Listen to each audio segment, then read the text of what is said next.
لوگ اتنا لمبا یاد نہیں رکھتے. حضرت مولا علی قبرستان گئے تو قبر والوں سے کہنے لگے قبر والوں تمہارا کیا حال ہے؟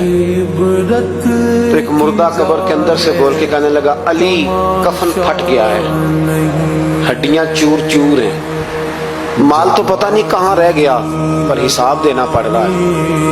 آپ بتائیے پیچھے ہمارے گھر والوں کا کیا حال ہے؟ تو حضرت علی فرمانے لگے جہاں تم بیٹھتے تھے وہاں کوئی اور بیٹھنے لگ گیا، تمہاری بیویوں نے نئے نکاح کر لیے، تمہارے دوستوں نے نئے دوست بنا لیے، اب تو لوگ تمہیں یاد بھی نہیں کرتے، اب تو تمہارا ذکر ہی کوئی نہیں کرتا، اب تو ختم ہو گیا تمہارا تذکرہ بھی کوئی.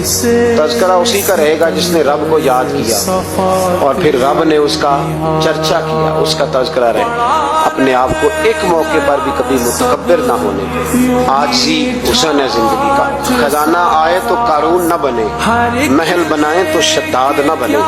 اگر اللہ تعالیٰ دولت دے تو کبھی بھی اپنے آپ کو نمرود اور فرعون نہ بننے دے. اقتدار ملے تو کبھی بھی اپنے آپ کو ہلاکو خاں اور چنگیز خاں نہ بناؤ.